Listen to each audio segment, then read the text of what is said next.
Welcome to my channel on the best of fantasy. Many times while reviewing a fantasy book for the channel, I have mentioned Ursula Le Guin's essay From Elfland to Poughkeepsie, which is an essay that I admit has been very influential in my ideas about fantasy prose. And I would like to revisit this essay for the purpose of this video, simply to see if its arguments are still valid. I want to see in the light of modern fantasy, is what Ursula Le Guin had to say From Elfland to Poughkeepsie still valid, and are her arguments still persuasive in terms of what she envisioned for fantasy prose?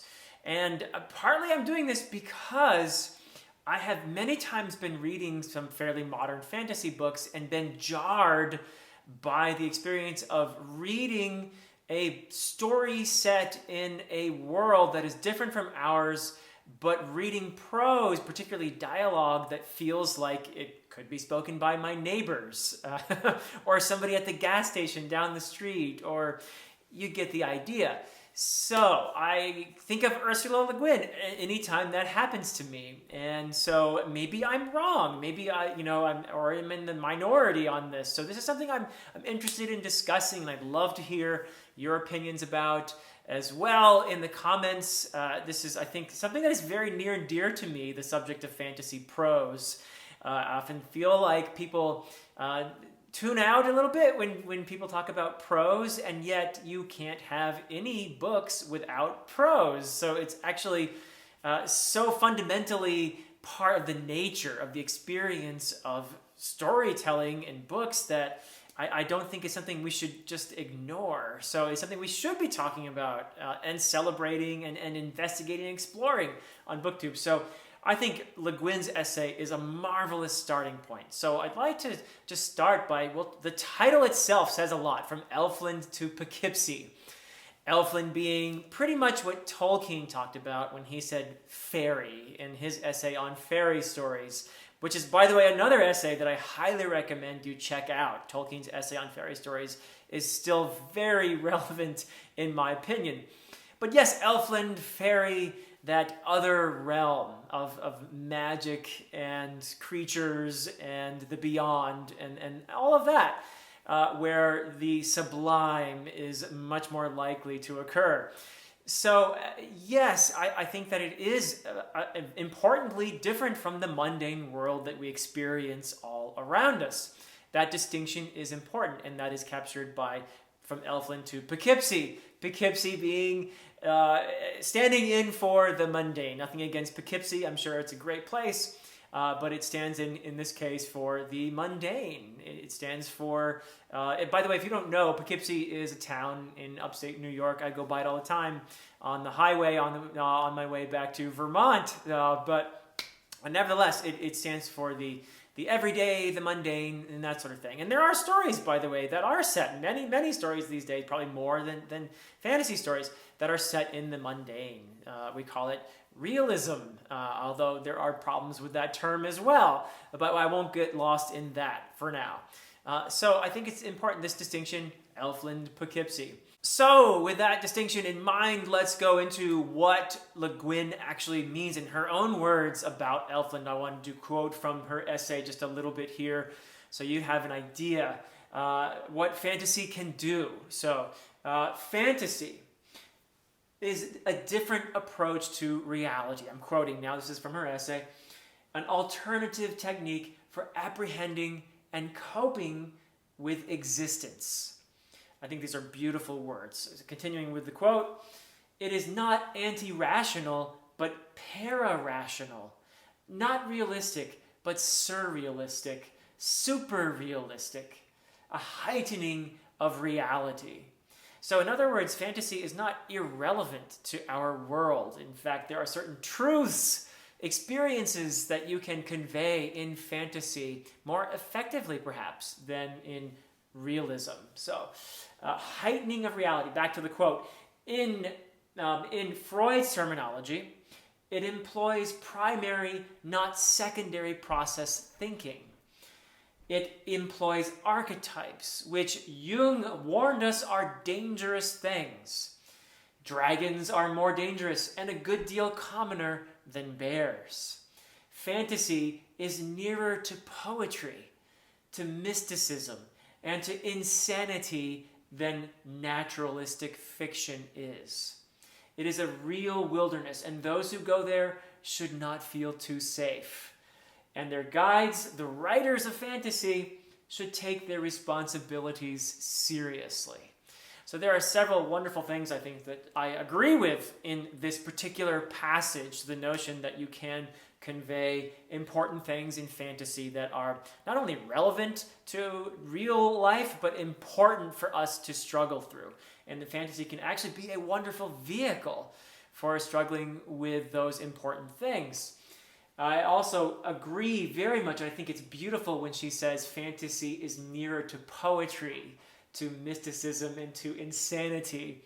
I absolutely agree with that. There is not just in the sense of beauty, but in the sense of the level of thinking that fantasy can introduce us to, a kind of metaphorical way of thinking. So lots of great things there. So nothing wrong with that. And I think this is part of one of the most important premises of her argument here. So just to make sure that that is very clear. Now she goes on in the essay to play a little bit of a trick. She gives us an example of fantasy prose from her time, from her days. She was writing this in 1973, by the way. One reason why, it's important to go back. It's almost 50 years old now, so it's important to go back and see, okay, is her argument still relevant here? So she gives an example of fantasy prose from thereabouts and plays a little trick. She switches out some words. This is a bit of a spoiler if you haven't read the essay, but she switches, I think, 4 words and gives them a more modern sound. They're basically names of people and places and does nothing else. And the prose, it feels like something that was written instead of some fantasy world in, Poughkeepsie, essentially. There is nothing to indicate, once you've switched around those proper nouns, that this is a fantasy world in the style, in the prose. So she plays a little bit of trick there, and there's a wonderful little excerpt to check out. I, of course, recommend you read the entire essay. From there, she moves on to give examples, counter-examples of what she considers to be exemplary fantasy prose. And she gives 3 examples, and I'm going to read 2 of them simply because I think these 2 are perhaps most relevant to what I want to say about her essay. And the first is from E.R. Edison. And she waits a little bit to tell you who they are, but I'm going to just tell you right away. The first is from E.R. Edison. And again, this is, according to Le Guin, an example of exemplary fantasy prose. And I'm going to read the example from E.R. Edison. Now spake Spitfire, saying, read forth to us, I pray thee, the book of Grow. For my soul is a fire to set forth on this faring. 'Tis writ somewhat crabbedly, said Brandock Daha, and most damnably long. I spent half last night a-searching on it, and 'tis most apparent no other way lieth to these mountains save by the Maruna, and across the Maruna is, if Grow say true, but one way. If he say true, said Spitfire, he is a turncoat and a renegado, wherefore not therefore a liar. Okay, so this is one example she gives, and she gives some praise to E.R. Edison in the essay. And this is an example that I personally would disagree with today. And I think that I'm going to come back to this. I'm going to come back to the idea why I find this not to be necessarily an exemplary bit of prose to hold up for fantasy writers today. The third example she gives is from none other than J.R.R. Tolkien. And I have a different take on this. And here's the excerpt she gives from Tolkien. Who can tell, said Aragorn, but we will put it to the test one day. May the day not be too long delayed, said Boromir, for though I do not ask for aid, we need it. It would comfort us to know that others fought also with all the means that they have.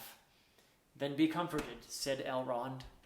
So you can see there, I'm sure just you can hear a difference there between the Tolkien example and the E.R. Edison. And Le Guin acknowledges this difference as well. She describes Tolkien's prose as much simpler in some ways. And Tolkien actually was capable of various levels. So there were moments in Lord of the Rings that are much more archaic than this, with Theoden speaking, for example. And then there are moments in Lord of the Rings that are absolutely more contemporary sounding, in a sense, where the hobbits are speaking to each other. So Tolkien could vary his level quite a bit within the same work.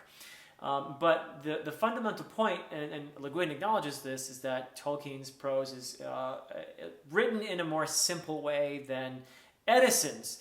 And I think that as a result, Tolkien's prose has aged better than Edison's has. I think that most people would find Edison's prose today to be a bit too affected, that it would be not very accessible, that it would be difficult to read. And so I think perhaps it's interesting because, and Le Guin acknowledges as well, that just being archaic is not creating good fantasy prose, okay? So that is not what she's trying to say by holding up Edison as an example. In fact, she says just the opposite, and she goes into Lord Dunsany, who is an example of a writer who really uses very stylized, very archaic prose. And she acknowledges that that is not a good thing to follow. That is a pitfall of fantasy writing, in fact, is overdoing the archaicisms and all of that. Like Lord Dunsany is probably the most famous example, although I think William Morris might be a good one to raise as well. The prose does not have to be good fantasy prose does not have to be archaic. It doesn't even have to be necessarily elevated. It needs to be separate, however, from the mundane, from the prose of today. It should not be, and the word she uses is journalistic. It should not be journalistic. So in a sense, there's a tightrope that fantasy, and she mentions this tightrope, that fantasy writers have to walk. On the one side of the tightrope would be the perils of overdoing the archaic stuff and over-stylizing and that sort of thing. So Lord Dunsany. On the other side is being too prosaic, too journalistic. And I feel that many modern fantasy writers lunge over to that side, where they are a bit too... I feel like I'm constantly booted out of the world they're trying to create. Because again, I feel like it's my neighbors talking. So, so there's this tightrope that is fair. Maybe it's unique to fantasy, that the writer must walk. And to find that exact tightrope is a tricky thing. And the tightrope, actually, this is where maybe I have a little something to add to Le Guin's essay. I think the tightrope might actually move with time. When Le Guin was writing the essay in 1973, perhaps E.R. Edison's prose was still fairly accessible. I don't know. You'd have to do a survey of people in 1973 to be sure. But I think that it might have been more accessible, certainly when he wrote it, and probably in subsequent decades. But gradually, as people have become more and more remote from that style of writing, and no one ever talked that way, by the way. It was always an artificial style, a sort of pseudo-medieval style of speaking that Edison invented for his prose style. So it's an interesting matter, I think, because this tightrope, as I was saying, it moves with time, I think. And it might be in a different place today than when Le Guin wrote the essay in 1973. What might have seemed a good example of prose to her at the time seems overdone, perhaps, to most people today. Even Tolkien, many readers of modern fantasy, I'm sure, complain about how stylized Tolkien is. Now, I happen to think that Tolkien is a great example of fantasy prose, but a lot of people find his prose harder to read these days. So you can see a movement with time there, perhaps. So that might be an important point, but does it change the fundamental point that fantasy prose should help the reader to feel that they're in a different world, that they're not in the mundane world, that they're not in Poughkeepsie? I think that her fundamental point remains that the fantasy writer, in order to serve that world, in order to serve that story, would do well to have a prose that is removed from the mundane. Unless the fantasy writer is trying to, poke fun at their own writing or poke fun at the genre or do, some kind of satire or something like that. That's a different case altogether. But if you go too far on the archaic stuff, then it almost seems like you're making fun of yourself as a writer. So it's a difficult tightrope that fantasy writers need to negotiate, I think, and it changes from time to era.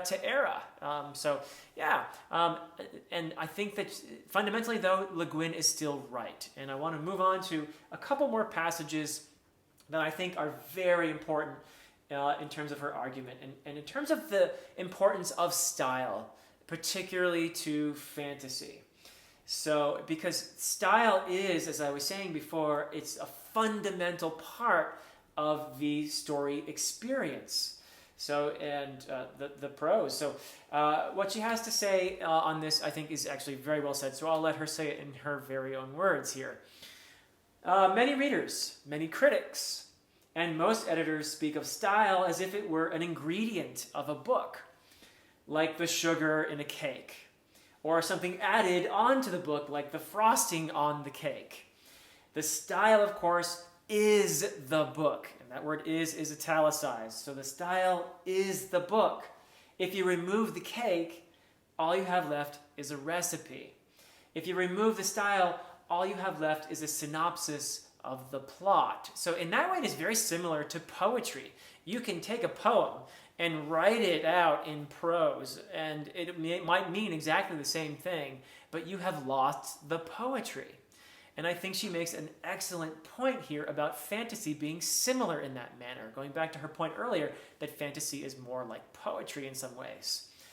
So I think that's a really important point that she makes here, and she continues on this vein, pointing out the importance of style as something that you can learn, by the way. And it's not easy. The tightrope is not easy to learn. But if you want to be a great fantasy author, perhaps it's something to consider.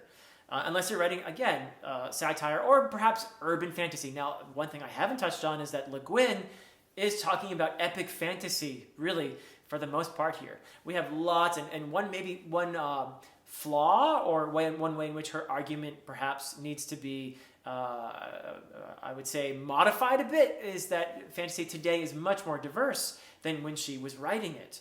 And she, of course, was one of the great pioneers in diversifying fantasy herself. So it's a point that she probably would have appreciated, I expect. But fantasy is much more diverse today. And you have lots of, for example, urban fantasy, where a more contemporary prose is probably appropriate. That's an important point to acknowledge, I think. But epic fantasy, and you want to put your reader in a different world, I think her point still holds. So, and then finally, I do want to read one more excerpt from her essay, which I think is very powerful and speaks to the heart of her argument. And it is this: in fantasy, there is nothing but the writer's vision of the world. There is no borrowed reality of history or current events or just plain folks at home in Peyton Place. There is no comfortable matrix of the commonplace to substitute for the imagination, to provide ready-made emotional response and to disguise flaws and failures of creation. There is only a construct built in a void, with every joint and seam and nail exposed, to create what Tolkien calls a secondary universe, is to make a new world, a world where no voice has ever spoken before, where the act of speech is the act of creation. The only voice that speaks there is the creator's voice, and every word counts. And so basically, I'd like to make that the last word here, give Ursula Le Guin the last word on this, except to say that I think that her fundamental point holds for epic fantasy, that a writer of epic fantasy would do well to create a style, to craft a style where they put the reader in this separate world with prose that signifies that this is not our world.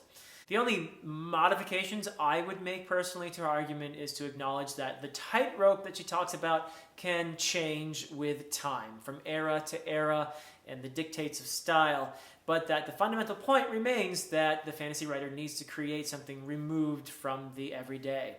And the other point being that fantasy has become much more diverse today, and there is a place for a more colloquial style in fantasy, certainly with urban fantasy and perhaps some YA fantasy and other types of fantasy. And those are my thoughts for now. I do welcome your comments, and I look forward to hearing what you think about all of this.